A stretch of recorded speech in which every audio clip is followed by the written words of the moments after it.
Although the colder weather has reduced the visible presence of Occupy Maine in Portland's Lincoln Park, the organization remains active on several fronts.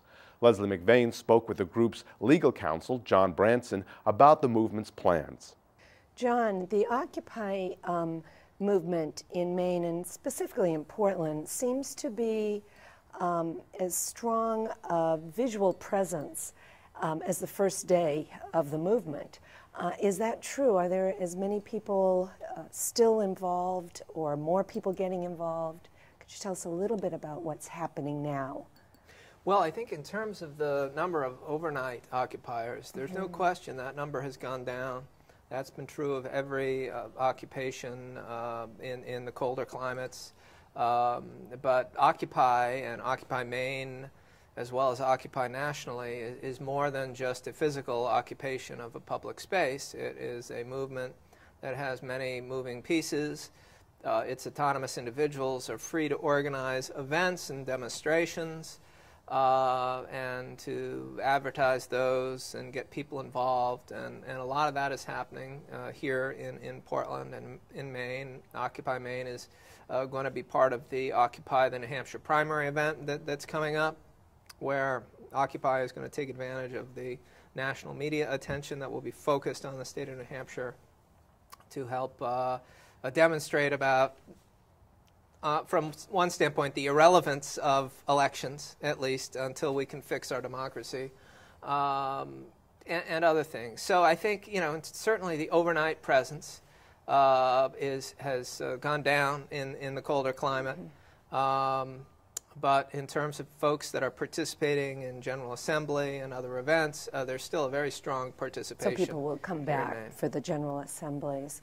Now, I know the original intent was to call attention to the corporate domination of America, basically, of all aspects, political and social and cultural.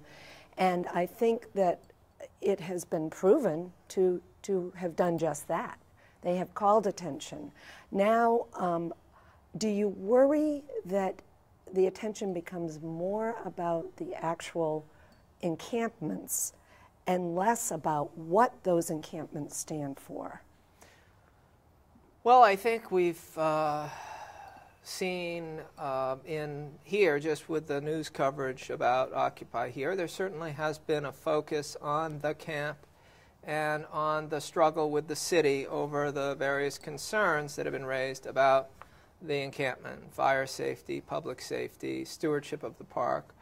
By the same token, however, always embedded in that conversation is what Occupy stands for. Even the current legal struggle with the city raises the question of whether or not individuals, citizens, should be able to gather in a public park for an extended, continuous period of time to raise public awareness about certain issues gravely important to our democracy and our economic system. So inevitably those issues of grave concern to these citizens come up and are discussed. The media has to pay attention to them at some level because they are part and parcel of the right these individuals are claiming to occupy public space and exercise their constitutional rights. Do you think of the encampment as being more a headquarters for this? In part, although I hesitate to say that, if it turns out to be that the encampment comes to an end, then the movement doesn't come to an end because its headquarters are gone. I think it's more that this was the way to fixate the attention of the nation, even the world, to this movement, that the encampment aspect, the continuous assembly aspect of this movement is what has captured the imagination of the public and the media.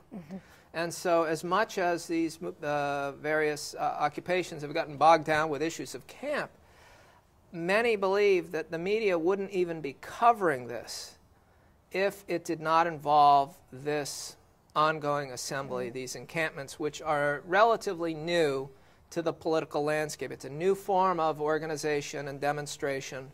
We think it's age-old, something the founders had in mind when they gave folks the right to occupy and assemble in public spaces. And we're just going back to what is our right. That's right. Right. So well, I think it's, I'm afraid we're going to have to wind this up. It went very quickly, and hopefully you'll come back and keep us abreast of what's happening in the city in particular and in the nation as well. Thank you for being here. Thank you for having me. Anytime. Yeah.